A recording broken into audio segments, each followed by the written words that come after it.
گئے گزرے حالات میں بھی قوم کو فروغ دینے اور اسلام کی سربلندی کے لیے کوششیں جاری رہیں۔ چنانچہ میسور کے سلطان حیدر علی اور اس کے بیٹے سلطان ٹیپو سلطان نے نہ صرف ہندوؤں اور انگریزوں کا مقابلہ کیا بلکہ افغانستان، ترکی اور پھر فرانس کو بھی اپنے ساتھ شامل کرنے کی کوشش کی، لیکن ملک کے دوسرے سرداروں نے ساتھ نہیں دیا اور انہیں کامیابی حاصل نہ ہو سکی۔ تو یہ ہم نے پورا اس کے عبارت کو پڑھ لیا ہے۔ اس کے سوالات ہیں جو میں نے سولو کیے ہیں، ٹھیک ہے، میں آپ کے ساتھ شیئر کر لیتی ہوں، پھر ہم حصہ نظم پڑھیں گے جس میں نے پہلے والا جو ہے شعر اس کو سولو کیا ہے، ٹھیک ہے، پھر اسی طرح مطلب سولو ان سینس کہ اس کے سوالات کے جوابات دیے ہیں، ٹھیک ہے، اس طرح حصہ غزل پڑھیں گے، ٹھیک ہے، اس کے سوالات ہم لوگ سولو کریں گے، ٹھیک ہے۔ تو میں اپنا جو ڈرافٹ ہے جو اس طرح سے میں نے اس پیپر کو سولو کیا ہے میں آپ کے ساتھ شیئر کر لیتی ہوں تاکہ جب آپ لوگ اپنا پیپر سولو کریں تو آپ اس سے ہیلپ لے سکیں، ٹھیک ہے جی۔ اس طرح سے میں نے اس کو سولو کیا ہے کہ جو پہلا کوسچن ہے کہ مسلمانوں نے ہمیشہ رواداری کو اپنا شیوا بنایا سے کیا مراد ہے؟ مسلمانوں نے بے انتہا رواداری اس لیے اپنائی کیونکہ اسلام انسان کو صبر، برداشت، مساوات اور دوسروں کے حقوق کا احترام سکھاتا ہے، ٹھیک ہے جی۔ اسی مصرے ہم لوگوں نے جو عبارت پڑھی ہے اس میں سے جواب دینے ہیں۔ ملک میں کافرانہ طور طریقے کیوں رائج ہو گئے اور اس کا نتیجہ کیا نکلا؟ ملک میں فساد، انتشار، فرقہ واریت، نفرت، تعصب، جہالت کی وجہ قانون کی خلاف ورزی ایک کی وجہ جو ہے وہ پیدا ہوئی۔ حضرت مجدد الف ثانی کی خدمات پر روشنی ڈالیں تو حضرت مجدد الف ثانی کی فتوحات سے اسلامی حکومت مضبوط ہوئی اور مسلمانوں کا وقار بلند ہوا اور انہوں نے سختیاں جھیلنے کے باوجود بھی مسلمانوں کے لیے جدوجہد کی۔ میسور کے سلطان حیدر علی اور ٹیپو سلطان کی ناکامی کی وجوہات ایک یہ تھی کہ انگریزوں کی مضبوط فوج اور طاقت اور جدید اسلحہ تھا، ہندوستان حکمرانوں کا باہمی اتحاد نہ ہونا اور بعض ریاستوں کا انگریزوں کے ساتھ دینا، تو اس کی وجہ سے میسور کے سلطان جو تھے وہ زوال کا شکار ہو گئے اور ناکامی کا سامنا کرنا پڑا۔ مغلیہ سلطنت کا زوال کس وجہ سے شروع ہوا؟ مغلیہ سلطنت کا زوال نااہل حکمرانوں، باہمی اختلافات اور انگریزوں کے ساتھ سازشوں کی وجہ سے شروع ہوا۔ اس کے بعد ہے جی next question that is 6th 1، اس عبارت کا مرکزی خیال لکھیں۔ اس عبارت میں مسلمانوں کی رواداری، اسلامی تعلیمات، اتحاد اور ملکی سلامتی کی اہمیت بیان کی گئی ہے، ٹھیک ہے۔ اس کے بعد ہم نے حصہ نظم کے سوالات کو حل کیا ہے۔ مانگی ہے میں نے جتنی دعائیں منظور ہوں گی مقبول ہوں گی، اس کے ریلیٹڈ میں نے اس کے سولو کیے ہیں کوسچنز۔ دیے گئے نظمیہ بند میں میرا رب رحمت کی وضاحت کریں۔ میرا رب رحمت سے مراد اللہ تعالیٰ کی رحمت اور کرم ہے جو انسانوں پر مسلسل برستا رہتا ہے۔ شاعر کو حیرت کا سامنا کیوں ہے؟ شاعر کو حیرت کا سامنا اس لیے ہے کہ انسان اپنی غلطیوں اور خطاؤں کے باوجود اللہ تعالیٰ کی بے پایاں رحمت اور مہربانی کو دیکھ کر حیران رہ جاتا ہے، ٹھیک ہے، کہ اللہ تعالیٰ ہمیں پھر بھی معاف کر دیتا ہے۔ شاعر غلاف کعبہ پکڑ کر کیوں رویا؟ شاعر غلاف کعبہ پکڑ کر اس لیے رویا کیونکہ وہ اپنے گناہوں پر شرمندہ تھا اور اللہ سے معافی اور رحمت کا طلبگار بھی تھا، ٹھیک ہے جی۔ ضروری نہیں ہے کہ آپ لوگوں نے یہی سوال کے جوابات اسی طرح ہی لکھنے ہیں، آپ اس کو تھوڑا ایکسٹینڈ کر کے لکھیں گے because it consist of 3 marks, تو obvious سی بات ہے تھوڑا سا لینتھی آپ کو لکھنا پڑے گا۔ میں نے جسٹ آپ کو ایک آئیڈیا دیا ہے کہ کس طرح سے آپ سولو کر سکتے ہیں۔ غزل کا حصہ دیکھیں ہم لوگ، تو پہلا شعر جو شاعر نے کس بات پر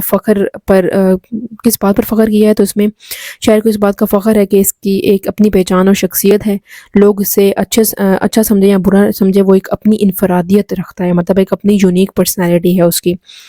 شاعر نے عالم رنگ و بو پر قناعت کرنے سے کیوں منع کیا؟ شاعر نے اس لیے منع کیا کیونکہ دنیا کی ظاہری چمک دمک اور نام و نمود عارضی ہیں، انسان کو ظاہری خوبصورتی پر قناعت نہیں کرنی چاہیے بلکہ اعلیٰ مقاصد کی طرف بڑھنا چاہیے۔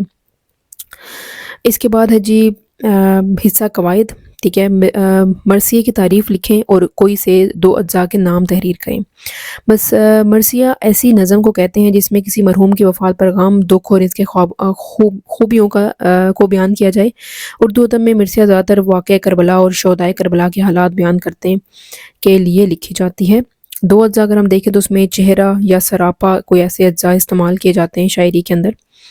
رموز اوقاف لگائیں، اتفاق میں برکت ہے۔ دودھ پینے کے درج ذیل فوائد ہیں، یہ ہم نے لگا دیا۔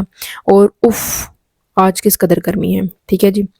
پھر آتا ہے جی لاسٹ پورشن، سیکشن نمبر سی، حصہ سوم، 41 مارکس کا ہوتا ہے۔ سوال نمبر 3 ہے اس میں، درج ذیل نثر پارے کی تشریح کریں۔ نثر پارہ وہاں پر گیون تھا، آپ وہاں سے ریڈ کر سکتے ہیں۔ میں نے اس کی تشریح لکھی ہے کہ اس عبارت میں احرام مصر کے معمار کی ذہانت، غور و فکر اور فنی مہارت بیان کی گئی ہے۔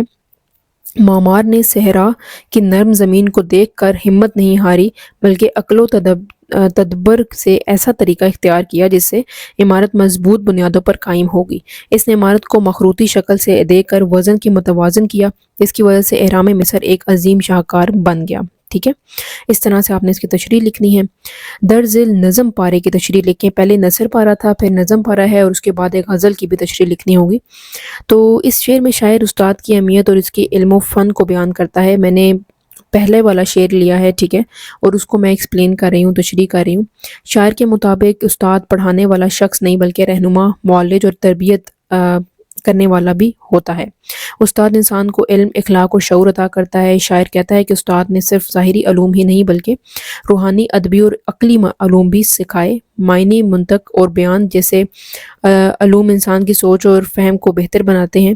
ایک اچھا استاد اپنے شاگردوں کو ہر وہ علم دیتا ہے جو انہیں زندگی میں کامیاب اور باکردار انسان بنانے میں مددگار ہوں۔ یہ شعر استاد کے بلند مقام اور علم کی عظمت کو ظاہر کرتا ہے۔ پھر نیکسٹ ہے جی درج الغزریہ جو ہیں اشعار کی تشریح۔ یاد تھے ہم کو بھی نرنگا رنگ بزم آرائیاں، لیکن اب نقش و نگار تاکہ نساں ہو گئے۔ ٹھیک ہے، تو شعر یہ ہے، اس کی تشریح۔ شاعر کہتا ہے کہ کبھی زندگی خوشیوں، محفلوں اور رنگینیوں سے بھرپور تھی، لیکن وقت گزرنے کے ساتھ ساتھ وہ سب یادیں ماضی کا حصہ بن گئیں۔ اب وہ خوشگوار لمحات صرف بھولی بصری یادوں کی صورت رہ گئی۔ شاعر نے انسانی زندگی کی بے ثباتی اور وقت کے گزرنے کے اثرات کو بیان کیا ہے۔ نمبر 2 شعر ہے قید یعقوب نے لی کون سی یوسف کی خبر، پھر چمن بس کیا کیا کوئی دستے گل کیا۔ اس شعر میں شاعر بیسیکلی جو ہیں اس میں بتانے کی کوشش کر رہے ہیں کہ حضرت یعقوب اور حضرت یوسف کے واقعے کی طرف اشارہ کیا گیا ہے کہ شاعر کہتے ہیں کہ جدائی اور غم کے باوجود امید باقی رہتی ہے۔ حضرت یعقوب نے صبر اور امید کے دامن نہیں چھوڑا۔ شعر میں محبت، جدائی اور صبر کے جذبات بیان کیے گئے ہیں۔ پھر لاسٹ شعر کے اندر شاعر اپنے غم اور درد کو بیان کرتے ہوئے کہتے ہیں کہ اس کے آہیں اور فریاد بھی غزل بن گئی ہیں۔ اس کے دل کی جذبات اتنے گہرے ہیں کہ وہ شاعری کی صورت اختیار کر گئے ہیں۔ پھر آتا ہے جی سوال نمبر 6 جس کے اندر دوست کو امتحان میں شاندار کامیابی پر جو ہے وہ ایک نیت نامہ لکھنا ہے۔ ٹھیک ہے، اس کے اندر ایک اور بھی ایک آپشن ہے، آپ وہ بھی لکھ سکتے ہیں۔ میں نے اس کو چوز کیا ہے کہ محترم دوست احمد یا السلام علیکم، آپ اس طرح سٹارٹ کریں گے۔ مجھے یہ جان کر خوشی ہوئی کہ تم نے امتحان میں شاندار کامیابی حاصل کی۔ تمہاری یہ کامیابی تمہاری محنت، لگن اور قابلیت کا نتیجہ ہے۔